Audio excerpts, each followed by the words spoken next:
¿De qué sirve que tenga una gran fe y un gran conocimiento del Señor y de su palabra si luego usted no actúa en consecuencia? ¿De qué le sirve tanta fe? ¿Para qué la quiere? ¿Para qué la quiere? La fe sin obras está totalmente muerta. Las obras que hacemos, ya lo hemos dicho en muchas ocasiones, no las hacemos para ganar la salvación. La salvación usted ni yo no la podemos comprar jamás. La salvación la obtuvo por los méritos de nuestro Señor Jesucristo muriendo en la cruz, derramando su sangre. Y Él nos da la salvación por gracia, por medio de la fe. Dice, y esto no de vosotros, pues es don de Dios. Pero una vez que ya nos hemos convertido, una vez que ya hemos puesto nuestra vida en las manos del Señor, se tiene que notar a la hora de hablar, a la hora de reaccionar, en lo que hacemos, en lo que decidimos, en lo que pensamos, etcétera. Todo tiene que estar, ¿verdad?, impregnado de esa fe, y es la que nos ayuda a movernos, a tomar decisiones, a cambiar nuestra forma de ver la vida, etcétera, etcétera. Ahora, si vamos al capítulo 11 del libro de Hebreos, y le pido por favor que vayan ya, ustedes van a encontrar que el capítulo 11 de Hebreos, cuyo tema central, como bien saben, es el tema de la fe, empieza dándonos una pequeña definición de lo que es la fe. Y aparecen dos sustantivos, el sustantivo certeza y el sustantivo convicción. Leamos el versículo 1. Dice, la fe es pues la certeza de lo que se espera, la convicción de lo que no se ve. Quiero volver a leer otra vez este versículo. Preste atención. La fe es la certeza de lo que se espera, la convicción de lo que no se ve. Los seres humanos creemos en millones de cosas que nunca hemos visto y probablemente nunca veamos.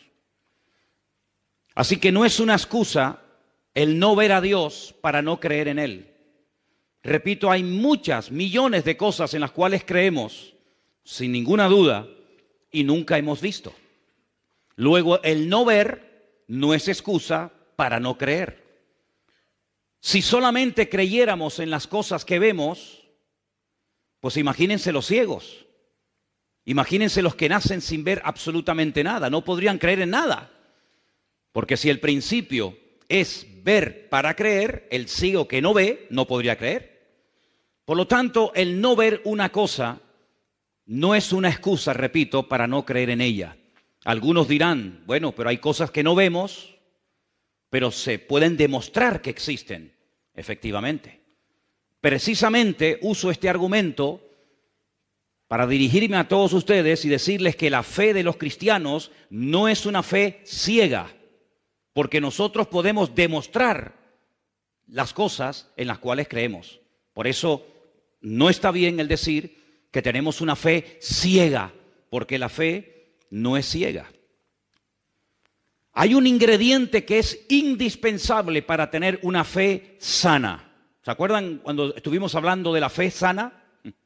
Porque hay muchos tipos de fe. Hay gente que tiene, como dijimos en su día, una fe muy extraña, una fe rara, una fe mística.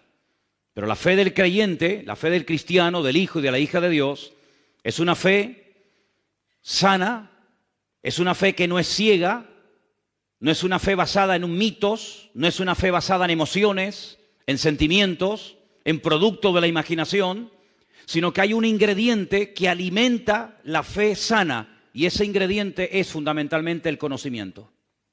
Cuanto más conocimiento tenga usted del Señor y de su palabra, mayor y mejor, de mejor calidad será su fe. Cuanto menos conozca usted a Dios y cuanto menos conozca usted de su palabra, su fe será de peor calidad. Porque lo que le da sustento, lo que le da base, lo que le da calidad a nuestra fe es el conocimiento y también, como no, la experiencia. Pero por encima de todo, el conocimiento. Vamos a poner ahí en la pantalla para que podamos leer la definición de la palabra certeza, porque aparece en el versículo 1 y queremos saber lo que esa palabra significa. Ahí la tenemos. La palabra certeza significa conocimiento seguro, claro y evidente que se tiene de algo sin ninguna duda. Es una creencia firme, fuera, no fuerza, fuera de toda duda. La duda es el cáncer que mata la fe. Donde hay duda, no hay fe. Y donde hay fe, no puede haber dudas. Por eso repito, la certeza es conocer a ciencia cierta, con una seguridad absoluta, clara y evidente, sin ningún género de dudas. La palabra convicción, que es un sustantivo, casi diríamos que es un sinónimo de la palabra anteriormente leída, es conocimiento seguro y claro y evidente, seguridad que tiene una persona de la verdad o certeza de lo que piensa o siente. Es una creencia firme, fuera de toda duda. Usted está firme, usted cree que Dios existe, usted cree que lo que la Biblia dice es verdad, porque el conocimiento es lo que hace que su fe sea una fe a prueba de bombas, una fe que supera la prueba, una fe que supera la duda, una fe que supera cualquier ataque interno o externo que usted a lo largo de su vida y de su trayectoria con el Señor pueda experimentar o recibir. Por lo tanto, si usted no tiene certeza y convicción de sus creencias, difícilmente usted tendrá una fe a prueba de pruebas. Por lo tanto, amados hermanos, partimos de la base de que la fe no puede estar basada única y exclusivamente en una experiencia personal, que es muy importante y es necesario el tenerla, por supuesto que sí. Pero por encima de cualquier experiencia, sensación, visión, sueño, sentimiento, emoción, etcétera, está la palabra de Dios, porque no es una fe fanática, no es una fe que nos ciega y nos impide ver la realidad de las cosas, sino al contrario, la fe nos ayuda a no creer en tonterías. La fe nos ayuda a superar tradiciones que han estado por siglos y siglos impidiéndole a la gente tener una fe genuina en el Señor. Hay pueblos en este país, aquí en España, en este país donde vivimos, que por encima de la fe y de lo que dice la palabra de Dios está la tradición. En otras palabras, la tradición manda. Y cuando le preguntas a muchas personas de este país, ¿y ustedes por qué hacen eso? ¿Y por qué practican tal cosa? ¿Y por qué hacen esto con estos animales? ¿Y por qué hacen esta festividad? Te dicen, por la tradición. Es una tradición ancestral que ha pasado de padres a hijos, de generación en generación, y como es la tradición, hay que hacerlo, aunque sea un disparate, aunque sea una locura, pero la tradición es la que manda. En la vida del creyente no hay tradición que mande. En la vida de cualquier hijo de Dios, lo que tiene que ser la base y el fundamento sólido que le da consistencia a todo el resto de nuestra vida es la palabra de Dios, el conocimiento fidedigno de la palabra de nuestro Dios. ¿Cuántos dicen amén? En otras palabras, racionalmente hay que creer en Dios, no fanáticamente. La Biblia dice en el libro de Romanos, concretamente en el capítulo 12, que la fe del creyente está basada también en la razón. Él es nuestro culto racional, dice la Biblia. Creemos en cosas que se pueden demostrar, porque si no se pueden demostrar, ¿cómo voy a creer en algo que no se puede demostrar? No somos locos. Yo creo en Dios porque puedo demostrar que Dios existe. Yo creo en la Biblia porque puedo demostrar que la Biblia es la palabra de Dios. Por eso no creo en el Corán como palabra de Dios, porque nadie me puede comprobar, nadie me puede demostrar que el Corán es la palabra de Dios. Por eso no creo en las imágenes, porque nadie me puede demostrar que esa es la forma como Dios quiere que se le adore y como quiere que un ser humano se le acerque a Él.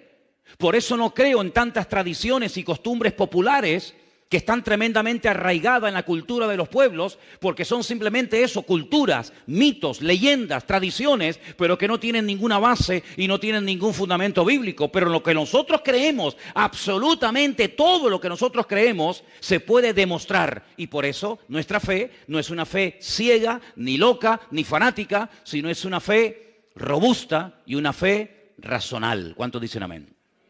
Ahora bien, todo lo que nosotros creemos hasta el día de hoy nos ha llegado de la boca de otras personas. No nos levantamos una mañana y de repente, comenzamos a creer en Dios, a leer la Biblia y a descartar una serie, como acabo de decir, de tradiciones o de costumbres, porque simplemente nos levantamos por la mañana y entró un rayo de luz por la ventana que nos aclaró todas las dudas y todas las interrogantes. No, no es nuestro caso, no ha sido nuestra experiencia. Prácticamente en todo cuanto nosotros creemos y practicamos hoy en día nos ha llegado por transmisión fundamentalmente oral. Porque otra persona nos habló del Señor y a esa persona le habló una persona y así es como los eslabones de una cadena.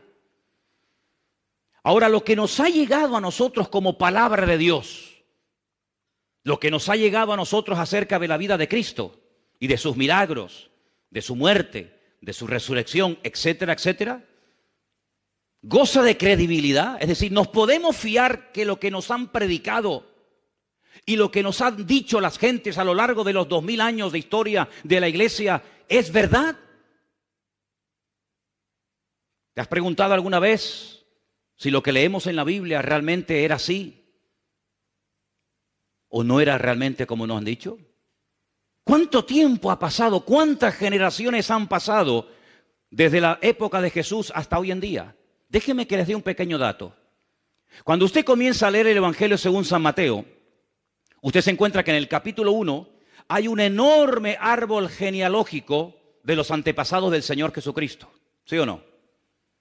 Y fulanito engendró a fulanito y fulanito engendró a tal. Y usted va retrocediendo en el tiempo y usted llega al principio de ese árbol genealógico que demuestra que Cristo era descendiente de la casa del rey David, por consiguiente de la tribu de Judá.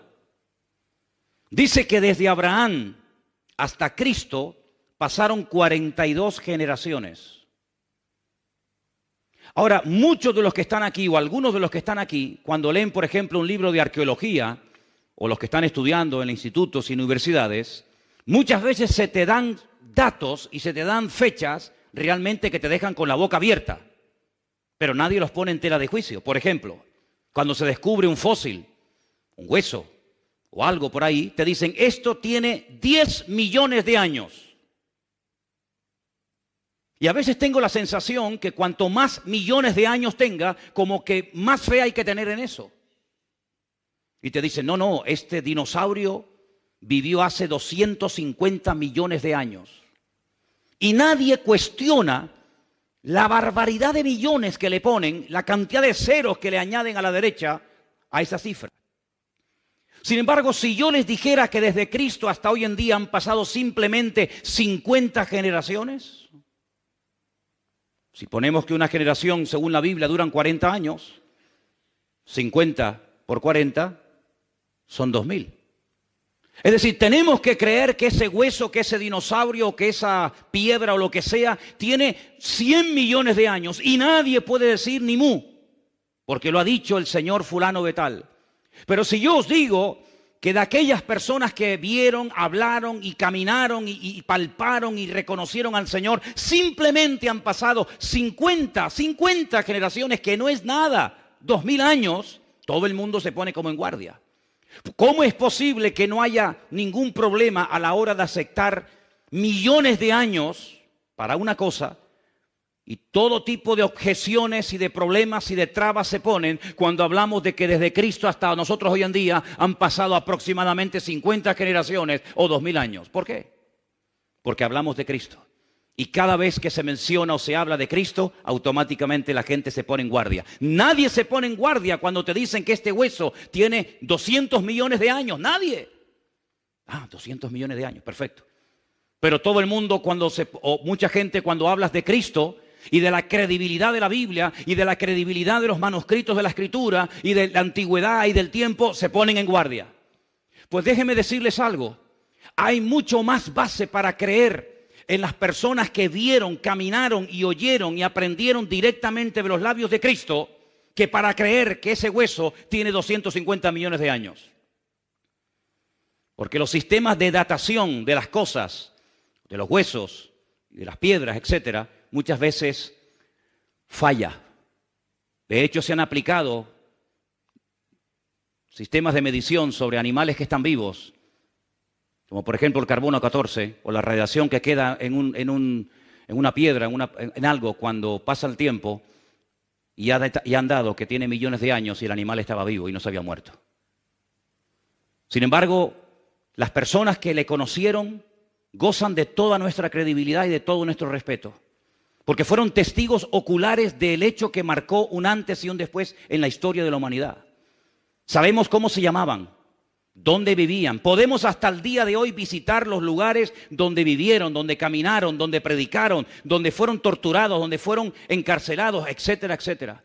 Incluso, fijaros qué interesante esto, los que le perseguían, es decir, los peores enemigos, utilizando la literatura, hablaron y todos sus enemigos coinciden que lo que ellos decían es lo que había ocurrido, pero que no querían aceptarlo.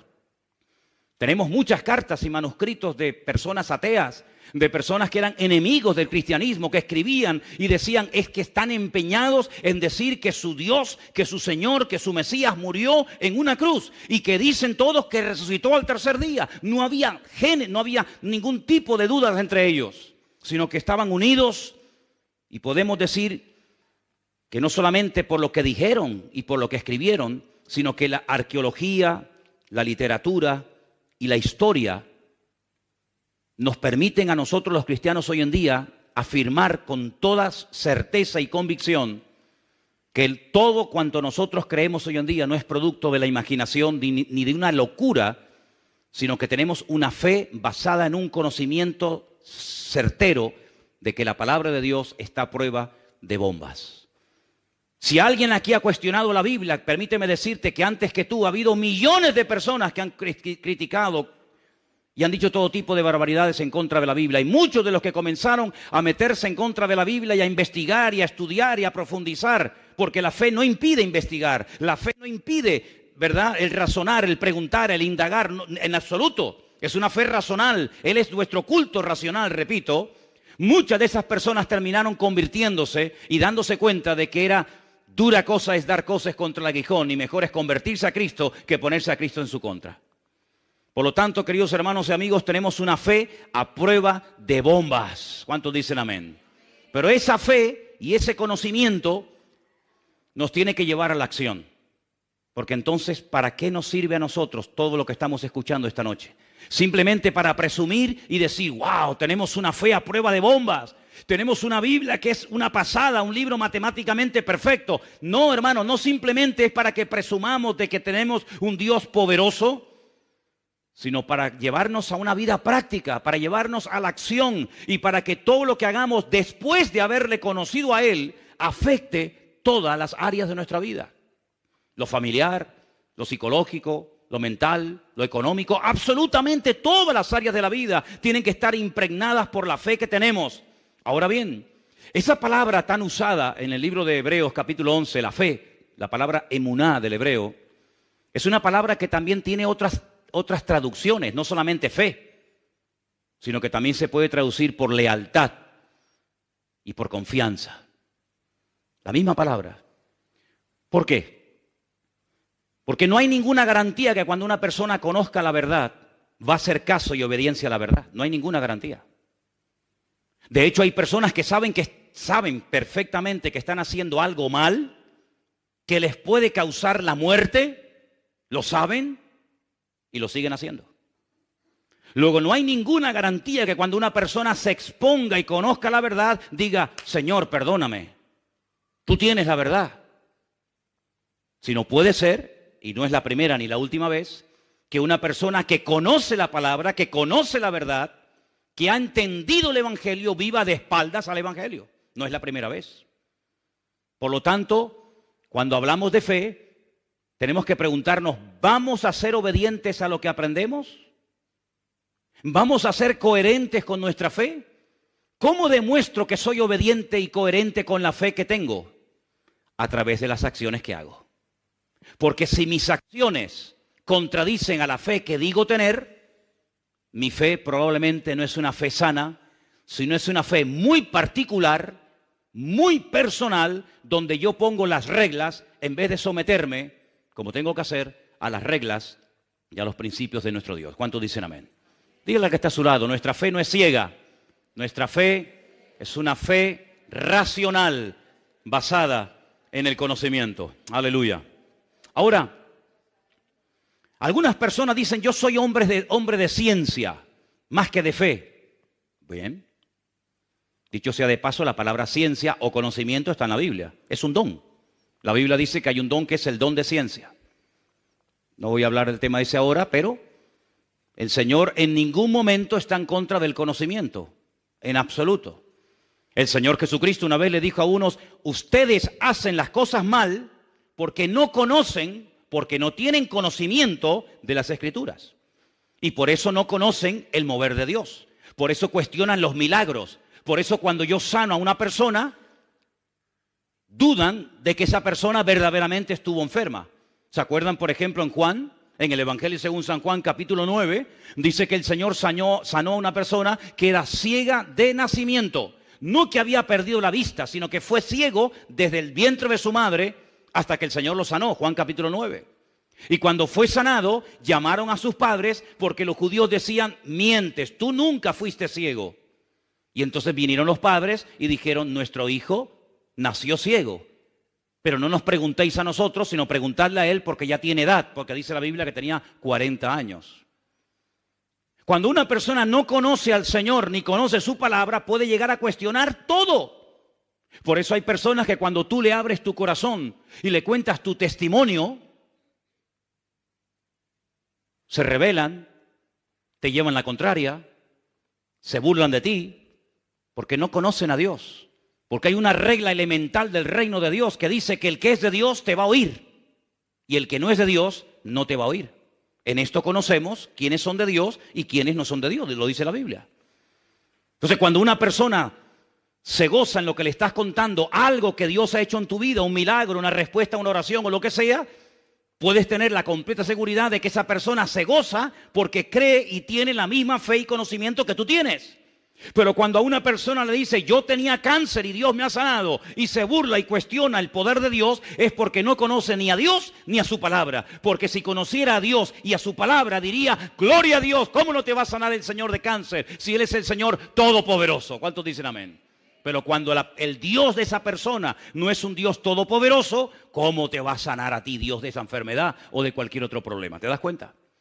Así que la ciencia te lleva hasta la frontera, te permite conocer cosas, pero no te permite entender las cosas. Por eso hay gente de ciencia que conoce, pero no entiende. Sin embargo, si vamos a Hebreos capítulo 11, en el versículo 3, fíjate, porque yo una de las razones por las cuales le pedí que ustedes estudiaran y leyeran el capítulo 11 de Hebreos es para que se dieran cuenta la cantidad de cosas que se pueden hacer en la vida cuando una persona tiene fe en Dios. Y dice en el versículo 3, por la fe entendemos. Ay, amigo, no solamente conocemos. Yo para conocer muchas cosas no necesito tener fe. Pero para entender muchas cosas tengo que tener fe, porque el conocimiento no me lleva al entendimiento. Me da una información con la cual puedo incluso estar en contra. Pero dice que por la fe entendemos haber sido constituido el universo por la palabra de Dios. De modo que lo que se ve fue hecho de lo que no se veía. Luego lo visible viene de lo invisible. Ahora, el día que Dios diseñó y creó el universo, no habían testigos. No había ningún notario tomando nota.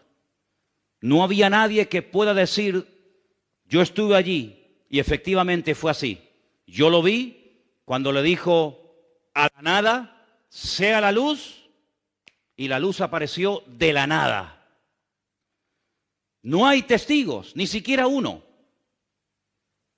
Y entonces es cuando tenemos que recurrir al documento oficial donde Dios da testimonio de sí mismo. Y ese documento oficial que Dios utiliza para dar testimonio de sí mismo es su palabra. Lo que Él pensó se materializó cuando lo dijo. Pero si Dios simplemente hubiera dicho, sea la luz o sea tal y cual otra cosa, y esa palabra, esa orden, ese mandato no se hubiera escrito, ¿cómo sabríamos tú y yo que Dios creó el universo con el poder de su palabra sin tener ningún tipo de materia prima en la mano? Hermanos, para hacer este púlpito hizo falta un material llamado metacrilato. Para construir o hacer esta plataforma se necesitó madera. Para construir este edificio hizo falta cemento, arena, etcétera, etcétera. Pero Dios no necesitó materia prima para crear el universo, sino que lo único que, entre comillas, utilizó o usó el Señor fue el poder de su palabra. Y esa declaración, esas 6 veces que Dios da órdenes a la nada, las tenemos registradas en el único documento oficial que atestigua y da fe que lo que Dios hizo se cumplió. Y ese documento, gracias al Señor, lo tenemos aquí en la mano. Y se llama la Biblia, la palabra de Dios. ¿Qué es lo que puede presentar el hombre como contraargumento? Teorías. Teorías no demostrables. Opiniones, especulaciones, hipótesis. Y hay 10 o 12 opiniones diferentes acerca del origen de todo esto. Por ejemplo, ya Aristóteles, el famoso filósofo griego, decía que la creación es eterna, que siempre ha existido. El sol siempre ha existido, la luna siempre ha existido, la tierra, el universo siempre ha existido. Pero sin embargo eso no es verdad. Todo lo que vemos tuvo un inicio, tuvo un comienzo. Y todo comenzó con una orden, con un mandato de la boca de nuestro Dios. Y el documento, repito, que da fe de que efectivamente eso fue así, está en su palabra. Dijo Dios, sea la luz, y fue la luz. La Biblia no se escribió para convencer a nadie de nada. La Biblia no es un libro cuyo objetivo fundamental es convencer al inconverso de que existe Dios. Ese no es el objetivo de la Biblia. El objetivo de la Biblia no es demostrar que Dios existe. El objetivo de la Biblia no es ese. La Biblia ya desde el principio comienza mencionando a Dios en primera persona. Dijo Dios, sea la luz, y fue la luz. Y ya lo da por hecho. Incluso la misma Biblia dice que el necio dice en su corazón que Dios no existe. El necio. Porque hay que ser necio. Y yo me remito a la palabra de la Biblia. Hay que ser un necio para decir que Dios no existe. El día que a mí me demuestren que Dios no existe, ese día nos sentaremos y hablamos. Pero de momento no he encontrado en todos los años que tengo a nadie que sea capaz de demostrarme que Dios no existe. Algunos me dicen, demuéstrame tú que tu Dios existe. Digo, no, vamos a hacerlo al revés. Empieza tú. Empieza tú. Ustedes son mayoría, ¿no? Los que dicen que Dios no existe, pues presentadme argumentos para demostrar que Dios no existe. Y nadie te va a poder demostrar que Dios no existe, absolutamente nadie. Ahora bien, las 2 palabras que aparecen ahí en el versículo 1, certeza y convicción, todos ustedes saben que la Biblia se escribió fundamentalmente en 2 idiomas. El Antiguo Testamento se escribió en la lengua sagrada, el hebreo, y el Nuevo Testamento se escribió en el idioma culto de la época, que era el griego, ¿vale? Los manuscritos de los cuales se ha traducido el Nuevo Testamento a todas las lenguas que existen hoy en día son de origen griego. Las 2 palabras que aparecen ahí en el versículo 1, griegas, para hablar acerca de certeza y convicción, una de ellas es la palabra upostasis. Permítame llevarles al capítulo 1 de Hebreos, versículo 3. Estamos en Hebreos capítulo 1, versículo 3, donde dice lo siguiente. El cual, siendo el resplandor de su gloria y la imagen misma de su sustancia, esa es la palabra que les acabo de mencionar, y quien sustenta todas las cosas con la palabra de su poder, habiendo efectuado la purificación o la limpieza de nuestros pecados por medio de sí mismo, se sentó a la diestra de la majestad en las alturas. Una cosa es que yo diga la palabra agua, que todo el mundo la conoce, y otra cosa es cuando tomamos ese elemento que todo el mundo conocemos y sin el cual es imposible la vida, y lo analizamos químicamente. Hay una fórmula que define al agua, como hay una fórmula para definir todo cuanto existe y que tiene materia, que tiene masa. Y la fórmula del agua es H2O. hidrógeno y oxígeno. El hidrógeno es energía. Por eso cuando bebes agua, no solamente calmas la sed, oxigenas tu cuerpo, oxigenas tu sangre, sino que además te mete oxígeno en tus venas, hidrógeno. Y el hidrógeno en grandes cantidades es una bomba. Hay bombas de hidrógeno, mucho más potente que la bomba atómica. El hidrógeno es capaz de mover toneladas y toneladas y cosas que no te puedes ni imaginar. En una pequeña cantidad, si fuera más nos mataría, si fuera menos no serviría para nada, pero con esa fórmula H2O, 2 moléculas de hidrógeno, una de oxígeno, sobrevivimos y gracias al Señor por ese elemento tan maravilloso, y dicho sea de paso, 3/4 partes de nuestro cuerpo es agua y solamente una parte es materia. Ahora bien, la Biblia nos dice que la esencia de Dios es, por ejemplo, el amor. La esencia de Dios es el amor. Nosotros podemos decir, yo tengo amor, yo tengo paciencia, yo tengo paz, yo tengo conocimiento, yo tengo tal y tal otra cosa. Pero hablando con propiedad, Dios no tiene nada. Dios es. Dios no tiene amor. Dios es amor. Dios no tiene paz. Dios es la paz personificada. Por eso el Señor Jesucristo le dijo a sus discípulos, mi paz os doy, porque yo soy el príncipe de paz. ¿Cuántos dicen amén? La paz que yo tengo, Él me la dio, pero la paz que Él tiene, ¿quién se la dio? Nadie, porque a Él nadie le da y nadie le quita, porque la esencia de Dios es paz, es amor y todo lo que podamos añadir en esta tarde cada uno de nosotros. Por eso yo creo que tenemos muchas veces que pensar cuando decimos ciertas y determinadas cosas. Y les voy a poner un ejemplo para que veáis. ¿Cuántos creyentes tú le habrás oído decir en algún momento determinado, la fe viene por oír y por oír la palabra de Dios? ¿Habéis oído alguna vez a algún hermano, o a lo mejor tú mismo has dicho alguna vez, la fe viene por oír y por oír la palabra de Dios? ¿Sí o no? Pues os habéis equivocado totalmente. Porque eso no dice la Biblia. No me diga, hermano, no, perdone. La Biblia no dice que la fe viene por el oír. Eso no dice la Biblia. Compruébelo. ¿Dónde está eso? Romanos 10:17. ¿Me lo puedes poner? Romanos 10:17. Vamos a leer el versículo como lo que dice, no como lo que yo creo que dice. Porque cuando mencionamos mal la palabra de Dios, podemos estar esperando una falsa promesa, creyendo en una falsa expectativa o declarando algo incorrecto. Si ustedes leen el versículo Romanos 10:17, la palabra viene, el verbo venir, no aparece por ninguna parte. ¿Lo leemos juntos? Ahí lo tenéis. Así que la fe es por el oír y el oír por la palabra de Dios. ¿Dónde dice la fe viene? Yo no lo veo por ningún lado. ¿Usted lo ve? A ver si yo veo bien. Déjame quitarme las gafas. No, pues no veo nada, ¿eh? No lo veo.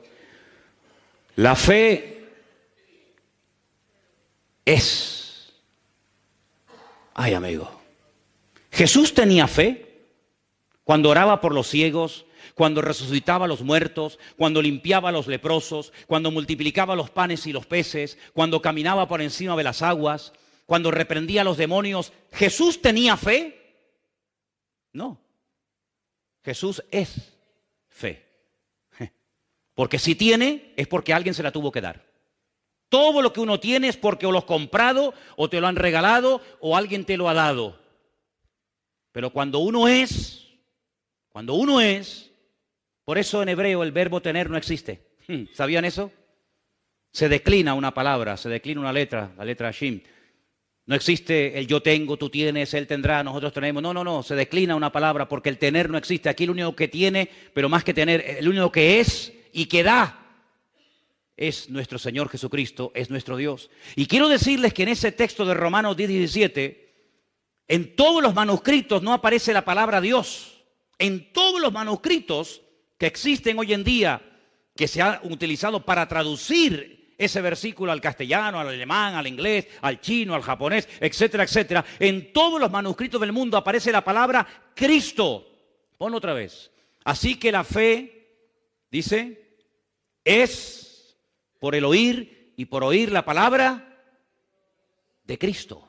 Eso dice en el griego original. No hay ningún manuscrito donde aparezca la palabra Dios. Pero bueno, es que Dios es Cristo, ¿no? ¿Y Cristo es Dios o no?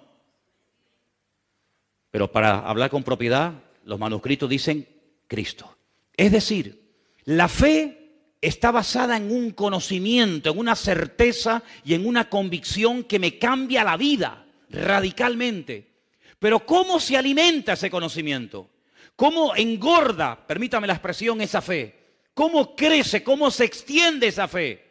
Por oír directamente de aquel que es la fe personificada, es decir, por la comunión, por la relación diaria, permanente y constante con mi Señor, con mi Dios, es como mi fe se mantiene firme y crece y aumenta y se extiende. ¿Cuántos dicen amén? Si usted no tiene comunión con Dios, ¿con quién tiene comunión? Si usted no tiene una relación íntima, privada y diaria con el Señor, ¿con quién la tiene? Es más, cuando una persona mengua en su relación con Dios, los primeros que se dan cuenta son los que viven contigo.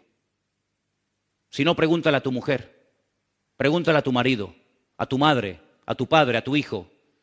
En el momento en el que tu comunión con el Señor mengua, en el momento en el que tu comunión con Dios no es como tiene que ser, comienza a brotar la antigua naturaleza.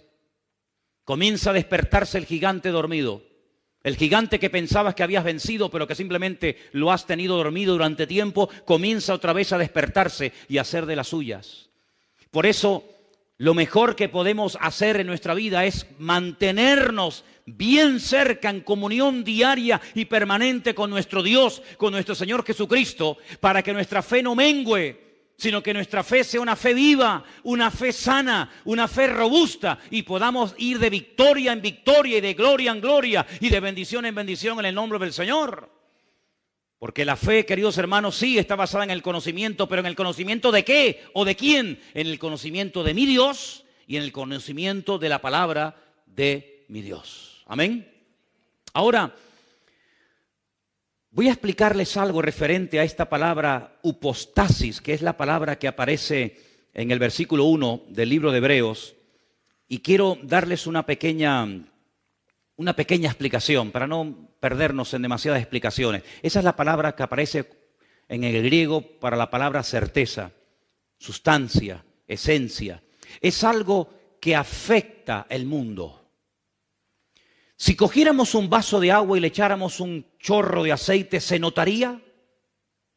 Sí, claro que sí. Si cogiéramos, por ejemplo, una Coca-Cola y la echáramos dentro de un vaso de agua, automáticamente cambiaría el color, el sabor y todo, ¿a que sí?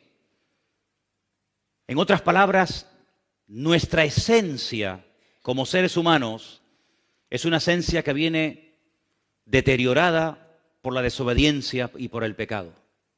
Y por eso cuando venimos a este mundo tenemos que aprender a ser obedientes. Nunca se aprende, nunca hay que enseñarle a un niño a ser desobediente. ¿Usted le enseñó a su hijo a ser desobediente? No, es que ya eso lo aprenden solo. ¿Usted le enseñó a un niño decir mentiras? No, las aprenden solo. ¿Decir malas palabras? Es como que viene en la esencia del hombre, ¿verdad? Pero cuando entra el Señor en nuestra vida, nuestra esencia espiritual tiene que cambiar radicalmente. Por eso no es normal, aunque algunos crean que sí, que cuando pasan muchos años caminando con el Señor y conociendo al Señor, sigamos hablando igual, actuando igual, pensando igual, pecando igual. Juan observa y dice, el que sigue practicando y viviendo en el desorden, el que sigue viviendo como si nada en el pecado, es que no ha conocido a Dios. Porque el que ha conocido a Dios no practica el pecado. ¿Cuántos dicen amén? Dígale que está a su lado. El que conoce a Dios no practica el pecado. No lo puede practicar. Porque cuando uno conoce al Señor, lo que menos uno quiere hacer en la vida es pecar. y desobedecer al Señor. En esto conocemos que hemos pasado de muerte a vida, dice Juan, en que amamos a los hermanos. ¿Cómo pueden pasar años sin dirigirle la palabra a una persona y usted llamarse cristiano? Es que probablemente usted no sea cristiano. Porque la Biblia dice que el que practica asiduamente algo no ha conocido a Dios. Es que no lo digo yo, que yo no he escrito ni una página de la Biblia. La Biblia dice que el que dice que ama a Dios y trata al trancazo a su hermano y no le habla, lo insulta, lo humilla, no lo ama, no lo respeta, no lo perdona, no le permite en un momento determinado cometer un agravio contra usted, entonces usted es más duro que Dios. Usted es más juez, más duro y más intolerante que Dios. Porque la Biblia dice que en esto se demuestra que hemos pasado de muerte a vida. En que hay algo en nuestra naturaleza que ha cambiado. ¿Y saben lo que ha cambiado? La esencia. Ahora tenemos la esencia de Dios. Dice que Él es el autor y el consumador de nuestra fe. Él es el que nos da la fe y el que nos mantiene esa fe viva en nosotros. Y por eso, cuando obramos, cuando hacemos obras, cuando hacemos buenas acciones, fruto, en definitiva, pues estamos demostrando que nuestra fe no es una fe muerta, sino es una fe viva. La otra palabra que aparece también se puede encontrar en la Biblia como la palabra amonestación. ¿Podemos poner otra palabra? Una era upostasis, la otra es elengos. La palabra elengos a veces se traduce en la Biblia por la palabra reprender, amonestar. Es decir, escuche bien esto es un concepto que esta semana me ha llamado mucho la atención. Cuando dice la fe es convicción, la fe es una amonestación. La fe es algo que me sacude. La fe es algo que me dice, no, así no es. La verdadera fe, no la fe religiosa, no la fe de la tradición, no la fe del mundo, no. La fe de Dios, esa semilla, esa esencia divina que Dios pone como regalo en tu alma, en tu corazón, es una semilla que te sacude por dentro. El engos es que te reprende, que te amonesta, que ya no te sientes bien cuando vas a adorar lo que no hay que adorar, que ya no te sientes a gusto cuando vas a pecar, ya no puedes pecar a gusto como antes, ya no te gozas en el pecado, sino que ahora te gozas en la justicia y te sientes mal cuando ofendes a Dios. Esa es una característica de la fe de la cual se habla muy poco, porque se suele hacer mucho énfasis que la fe es para ver milagros, para recibir respuesta a nuestras oraciones. Sí, todo está muy bien, pero cuidado, la fe que decimos tener también nos tiene que sacudir y también nos tiene que abrir los ojos y quitar la venda y el velo de nuestra cara y nos amonesta y nos reprende diciendo, que eso no es así. Por eso, queridos hermanos, dice la Biblia que cuando Pablo se convirtió al Señor, enseguida predicaba de la fe. En otras palabras, dice que huían de él porque dice, que en otro tiempo perseguía la fe, ahora nos predica de la fe. Claro, la esencia del apóstol Pablo, como la esencia de cualquier ser humano, cuando pone su vida en las manos del Señor, cambia radicalmente, completamente cambia. Antes huían de Pablo, ahora se acercaban a Pablo porque tenía palabra de Dios. Lógico, porque esa esencia de Dios es una esencia que no espanta, es una esencia que atrae, porque es como un imán que lleva a la gente al conocimiento de la verdad. ¿Cuántos dicen amén? Miren la mujer samaritana, la de Juan capítulo 4, la conocemos, ¿sí? ¿A qué hora fue a buscar agua? A las 3 de la tarde, ¿a quién se le ocurre? ¿A quién se le ocurre a las 3 de la tarde en Israel con el calor que hace ir a buscar un cántaro de agua? ¿A nadie? Pero es que ella iba a esa hora porque nadie la veía, porque era una mujer de mala reputación, era una mujer que había destrozado muchos hogares. Una mujer, como dije en una ocasión, que había robado muchos maridos a otras señoras casadas. Y entonces ella iba a esas horas tan extrañas de la tarde porque resulta de que nadie la iba a cuestionar y nadie la iba a ver. Pero allí estaba el Señor. Y el Señor, como saben, le pide agua. Y el Señor, hay un momento en el que se le queda mirando y le dice, ¿sabes? ¿Por qué no vas a la ciudad y le dices a tu marido que venga? Qué sabiduría, ¿no? Ella le dice, es que yo no tengo marido. Dice, muy bien. Fíjate, no ocultó su realidad. Dice que el que encubre no prosperará. Muy buena respuesta, mujer. Has dicho lo correcto, no tengo marido, pero te recuerdo que ya has tenido 5. 5. Y el que ahora tienes tampoco es tu marido. Ya iba con 6. Y ninguno de los 6 era su marido. Entonces la mujer se queda sorprendida, se va a la ciudad, oyen al maestro, cambian de vida y cuando el Señor se va a los 2 o 3 días de Samaria, dicen los samaritanos la siguiente palabra: ahora no solamente creemos en Él como el Salvador y como el Mesías que tenía que venir a este mundo, no solamente creemos en Él por tu testimonio y por lo que tú nos dijiste que Él te dijo, sino que ahora también nosotros, porque hemos tenido una experiencia personal con Él, ahora también nosotros tenemos una fe personal en Él. Una fe que no solamente depende de tu testimonio, sino una fe que nosotros tenemos porque también le hemos conocido personalmente. ¿Cuántos dicen amén?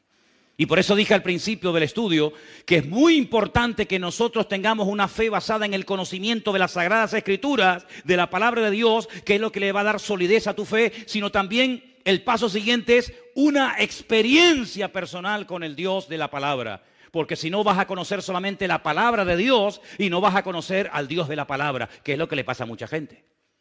Hay muchas personas que han estudiado en seminarios y dicen que saben mucho de la palabra de Dios, pero de Dios no tienen ni idea. Cada vez que voy a Israel me pasa lo mismo. Hablo con muchísima gente que tienen conocimiento de la palabra de Dios tremenda. Libros enteros de la Biblia se saben de memoria, cosa que ninguno de nosotros sabemos. No hay nadie aquí que se sepa un libro de la Biblia de memoria. Nadie. Y allí en Israel hay miles de personas que se saben libros y libros enteros de la Biblia de memoria. Pero de Dios, del Dios de la palabra, no tienen ni idea. Porque si conocieran al Dios de la palabra, nunca hubieran crucificado al Hijo de Dios, ni lo hubieran rechazado, ni lo seguirían rechazando. ¿Te das cuenta? Luego el conocimiento por sí mismo no es suficiente. Porque no hay nada peor que pecar después de haber conocido, después de haber recibido el conocimiento y seguir pecando y rebelándote contra el Señor. Ahora bien, la fe tiene un ingrediente muy interesante y es que te ayuda a cambiar lo natural por el poder de la fe en el mundo espiritual. Es decir, hay varios pasajes, voy a poner solamente 2 o 3 ejemplos para que veáis lo interesante que es. Hay gente que acepta cosas en la vida con una cierta resignación, como diciendo, bueno, esto es lo que me ha tocado en la vida. Esta es la cruz, dicen algunos, que me ha tocado llevar. Vamos a ver. ¿Usted se acuerda cuando un joven llamado David, que en aquel momento no era rey ni era nada, recibe el encargo de su padre para que vaya al campo de batalla donde están sus hermanos mayores a ver cómo están? ¿Se acuerda del pasaje? Seguro que sí. Dice la Biblia que cuando llegó al campamento y habló con sus hermanos y le dio la comida que traía para ellos de parte de su padre, él se dio cuenta de que en el campamento había un ambiente extraño. Allí no se respiraba a fe por ninguna parte. Allí había temor, allí había miedo. Y él pregunta y dice, ¿qué es lo que pasa? Porque yo noto que aquí hay un ambiente donde no está la presencia del Señor. Porque dice la Biblia que el amor echa fuera el temor, y allí había temor por todas partes, empezando por el rey hasta el último del ejército. Y le informan de que hay un paladín, que hay un gigante enorme llamado Goliat, que lleva 40 días asustando, amedrentando a las tropas del ejército de Israel. Y entonces él le dice al rey Saúl, yo voy a ir y voy a luchar contra ese hombre. Y todo Israel sabrá hoy que el Dios de Israel es el Dios vivo y verdadero. Recibe todo tipo de oposición. Primero por parte de sus hermanos. Segundo, el rey intenta ponerle una armadura que ni a él le servía, cuanto menos a David. En otras palabras, intentan con armas naturales dotar o capacitar a David para una batalla que ni ellos mismos, todos juntos, serían capaces de vencer al gigante Goliat. Pero David les dice una palabra extraordinaria, primero al pueblo y después al gigante Goliat, que es a lo que quiero ir. Primeramente le dice a los soldados, incluido al rey Saúl. Yo no voy a él con espada y con jabalina. Porque esta guerra, él había discernido que no era una guerra cuerpo a cuerpo, como tantas que tuvo que librar después cuando fue rey de Israel. Sino que esta es una guerra que tiene una connotación diferente. Y ustedes no han sabido discernir el espíritu que hay detrás de este hombre. Ustedes miran a Goliat, pero yo me doy cuenta de que detrás de Goliat hay demonios. Detrás de Goliat hay fuerzas demoníacas que lo que intentan es frenarnos, humillarnos e impedir que seamos un pueblo feliz y un pueblo vivo y victorioso. Y por eso yo no puedo ir contra este hombre con una espada, con una lanza, con una jabalina, porque en este momento esta guerra no se gana así. Mañana, cuando sea rey, iré con espada, con lanza, con jabalina, etcétera, etcétera. Pero hoy, precisamente hoy, estas armas son inservibles, no sirven para nada. Hoy voy a utilizar otro arma que ustedes lamentablemente no conocen y que yo voy a utilizar hoy y van a ver qué tremendo resultado va a producir en el mundo natural. Y es que yo voy a ir en el nombre del Dios de Israel. Claro, ellos se quedaron sorprendidos porque para ellos esta forma de hablar era muy extraña. Esta forma de hablar la desconocían totalmente, por eso estaban asustados. Porque uno tiene fe, amigo, hasta que tú pierdes el control. Y la verdadera fe es cuando empieza a funcionar, es cuando pierdes el control. ¿Lo has oído? La verdadera fe empieza a funcionar cuando tus recursos se acaban. Mientras tienes dinero en el banco, tú estás tranquila. Mientras tienes trabajo, no hay problema. Mientras tienes salud, no pasa nada. Pero se te acaba el dinero, comienzas a tener problemas de salud, pierdes el trabajo, te quitan 3 o 4 cositas que te dan una falsa seguridad y ahí es donde empieza a funcionar la fe. Ahí es donde empieza a funcionar la fe. Fe no es llenar el depósito de gasolina, ir al sur y volver a Santa Cruz. Eso no es fe. Eso es lo que hace todo el mundo. Fe sería, en todo caso, ir con 1 litro de gasolina al sur y volver. Eso sí sería fe. Pero ir al sur con el depósito lleno de gasolina, ahí no hay ningún tipo de fe en absoluto. Fe no es moverme por lo que tengo, sino fe es moverme por lo que soy. Y mientras tú te muevas por lo que tienes, tú no estás demostrando tener fe. Pero cuando tú te mueves no por tus recursos naturales, sino por los recursos divinos, amigo, ahí donde verdaderamente se demuestra quién tiene y quién no tiene fe. Yo voy a ir desarmado, sin casco, sin escudo, sin jabalina, sin lanza, sin espada, sin puñal, a cuerpo descubierto, pero voy a ir protegido y cubierto por un nombre, que es sobre todo nombre. Y entonces cuando llega al campo de batalla, yo ya a ustedes les he dicho lo que tenía que decirles. Mediten en lo que les acabo de comentar. Y ahora me voy al terreno de la realidad, porque la fe no trabaja en la imaginación, la fe trabaja en el terreno de la realidad. Sí, es muy bonito lo que le has dicho a tus hermanos, sí, has quedado muy bien, ¿eh? Qué bien. Sí, pero ahora vete al campo de batalla y demuéstralo.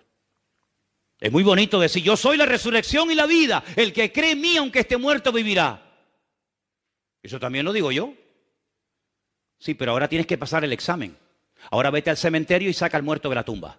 No dices que eres la resurrección y la vida, demuéstralo.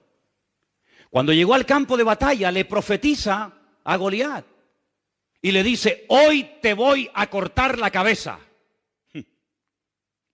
y le voy a dar tu carne a las aves y a las fieras del cielo y del campo.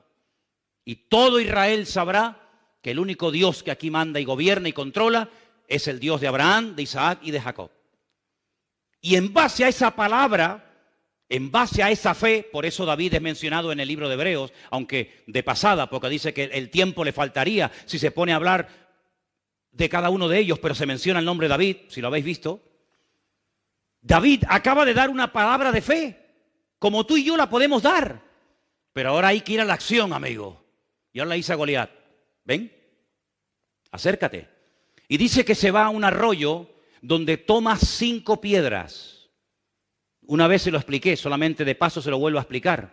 Los filisteos controlaban toda la costa mediterránea. 5 ciudades. Gaza, Askelón, Asdod, Ecrón y Gaza y Gat. 5 ciudades. David dice 5 piedras, una para cada uno. Después de Goliat vendrá el otro y el otro y el otro.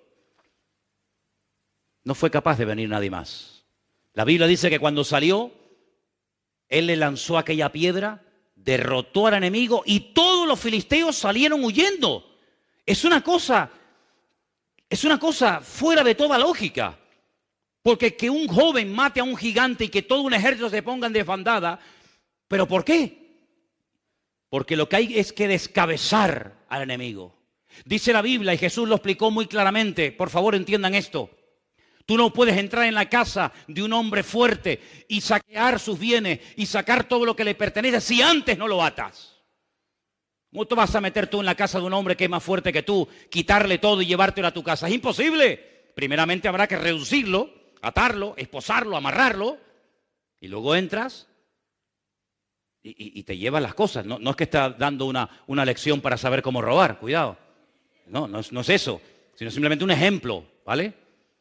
Pues en el mundo espiritual igual. ¿Cuál es tu gigante? ¿Contra quién estás peleando tú? Y a veces somos tan cortos que decimos, no, mi gigante es mi jefe. ¿Y detrás de ese jefe quién está? No, mi gigante es mi marido, mi esposa, mi vecino, mi fulanito de tal. No tienes visión espiritual, amigo. Pero dice la Biblia cómo obtener visión espiritual. Lo dice la Biblia, no es el tema, pero yo leía hoy en 2 de Corintios que cuando Moisés bajó de la montaña, era tal el resplandor de la gloria de Dios en su rostro que dice que se tuvo que poner un velo por delante de la cara. Y Pablo dice, eso me sirve a mí para explicarles algo a ustedes, judíos. Escúchenme, vengan para acá. Ustedes cuando leen y no entienden, ¿sabéis por qué? Porque tenéis el mismo velo que Moisés tenía sobre el rostro. Pero cuando ustedes se conviertan a Cristo, el velo que les impide entender, no conocer, entender, se quitará y entonces podrán entender las profecías y la palabra. Entonces, cuando hay una verdadera conversión, la visión espiritual se recobra. Antes era ciego, mas ahora veo. Ahora te das cuenta que detrás de ese político, detrás de esa persona que te critica o te calumnia o que sea, hay fuerzas espirituales donde nosotros podemos tener un efecto tremendo por medio de la fe, porque la fe me sirve para entender, la fe me sirve para tomar decisiones, la fe me sirve para avanzar y la fe me sirve también para discernir en el mundo espiritual dónde está el problema, no en lo natural, sino en lo espiritual. ¿Cuántos dicen amén? Bueno, yo espero que no hayan perdido el hilo, yo sé que son tantas cosas, pero ¿se dan cuenta, hermanos? ¿Se dan cuenta que ser creyente es mucho más que venir aquí todos los domingos? ¿Te das cuenta? ¿Te das cuenta que tus batallas personales no son mi responsabilidad, son tu responsabilidad, no son la mía? Que todos tenemos nuestras batallas y nuestros gigantes y nuestras luchas y nuestras ciudades amuralladas y nuestras fortalezas, todos. Y tenemos que crecer, sí, como pueblo de Dios, como iglesia, pero también a nivel individual. Tenemos que crecer. Uno de los problemas que tenía el pueblo de Israel es que no crecía en relación al tiempo que llevaban caminando con el Señor. Dice, ustedes salieron de Egipto, pero Egipto no salió nunca de ustedes. Siguen todavía con la mentalidad de Egipto, echan de menos los pepinos, las cebollas, la comida de Egipto, por favor, pero si allí vivíais como esclavos. Pero cuando os viene un problema, enseguida volvéis al pasado. Enseguida pensáis en qué bien vivíamos en Egipto. ¡Falso! ¡Falso! ¿Cómo que vivíamos bien en Egipto? Si allí vivíamos privados de libertad y estábamos pasando miseria, pobreza y necesidad y hambre. ¿Qué dicen? ¿Verdad? El enemigo siempre cuando viene un momento de prueba te va a hacer mirar atrás, siempre. El enemigo nunca te va a poner una visión delante. El único que dice mira hacia adelante es el Señor. Pero la mujer de Lot cuando tuvo un momento de duda, ¿dónde miró? Atrás, nunca mira adelante. El enemigo siempre te va a hacer creer que los tiempos pasados fueron mejor que los presentes. Dice, y el que habla así no es sabio. Por lo tanto, cada vez que te entra nostalgia, cada vez que te dan ganas de mirar atrás, no es Dios el que te está hablando. El Señor siempre te dice, poned la mira en las cosas de arriba, si es que verdaderamente habéis resucitado con Cristo Jesús. El segundo ejemplo que les quiero poner, el primero fue el de David con Goliat, ¿sí? El segundo ejemplo es el de Elías, profeta Elías. Un hombre que sube a lo alto del Monte Carmelo y le dice a 400 profetas falsos de Baal, hoy tiene que quedar aquí bien claro en esta montaña quién es el verdadero Dios. Vamos a ver, lo que no es correcto es que ustedes por un día adoren a Baal y otro día adoren a Dios. No puede ser, esto es una ambigüedad, esto no lleva a ninguna parte. Vamos a tomar una decisión. Y en aquel monte que es muy alto, del cual se ve muchas partes de Israel, todo el valle de Meguido, etcétera, etcétera, les dice, vamos a orar, vamos a entrar en una guerra de tipo espiritual. Aquí no vamos a pelear cuerpo a cuerpo, sino aquí vamos a pelear en el mundo espiritual. Ustedes pongan sobre un altar de piedras a un buey y yo pondré otro. Y ustedes oren e invoquen a vuestras divinidades y a vuestros dioses. Si vuestro Dios es el verdadero, que lo demuestre y punto. Que descienda fuego del cielo. Si no desciende fuego del cielo, ustedes están sinceramente equivocados. Estáis creyendo en una mentira como si fuera verdad. Y estáis inculcando y transmitiendo de generación en generación esas mentiras y esas fábulas a vuestros hijos. Y eso no se puede permitir ni un momento más. Después yo tendré mi oportunidad, invocaré al Señor. Y si mi Dios me responde por fuego y quema este altar, entonces queda bien claro que vosotros estáis adorando a un Dios falso y el Dios mío es el verdadero. Estaban tan equivocados y tan fanatizados que dijeron, vale. Podían haber dicho, no, espera. Vamos a buscar una cosa más sencillita, Elías, por favor, que caiga fuego del cielo. No, pero ellos estaban tan convencidos que dijeron, vale, venga. Es increíble cómo la gente puede incluso llegar a dar la vida por una mentira, creyendo que está muriendo por una verdad. Es terrible. La fe religiosa es peligrosa. La fe religiosa puede llevarte a cometer barbaridades. Oraron desde la mañana hasta el atardecer y allí no hubo ninguna respuesta, hasta que le tocó el turno a Elías. Y dice la Biblia que cuando Elías oró, previamente había dicho que le echaran agua a la leña, que le echaran agua al altar, etcétera, y cayó fuego del cielo. Allí se demostró que el Dios de Israel era el Dios vivo y verdadero y no Baal al cual ellos adoraban. Esa no fue una guerra de un ejército contra otro ejército. Esa no fue una guerra de tipo natural, fue una guerra de tipo espiritual. Israel se enfrentó en lo natural muchas veces en el pasado con amorreos, filisteos, cananeos, moabitas, amonitas, ¿de acuerdo? Pero las batallas que tú y yo libramos hoy en día no son físicas. Nuestra pelea no es contra sangre y carne, dice Efesios capítulo 6. Las armas de nuestra milicia no son carnales. Nosotros, dice la Biblia, que peleamos contra principados, contra potestades, contra gobernadores de las tinieblas de este siglo, contra huestes espirituales de maldad en las regiones celestes. Y hay cristianos que ahí no saben pelear. No, ahí no saben, no tienen ni idea. No tienen ni idea. Y es ahí donde el Señor en este 2017, a todos y a cada uno de nosotros, a los que quieran, nos quiere llevar a pelear la buena batalla. A pelear no contra el jefe que te trata mal y te humilla, no contra el profesor que la tiene según tú tomada contigo, no contra el vecino que te tiene amargada la vida y te raya el coche y te tira basura por la ventana, no contra fulano y... No, por ahí no van los tiros, amigo. Sino aprender a leer, aprender a discernir en el mundo espiritual y darte cuenta que hay cosas que no vienen de Dios.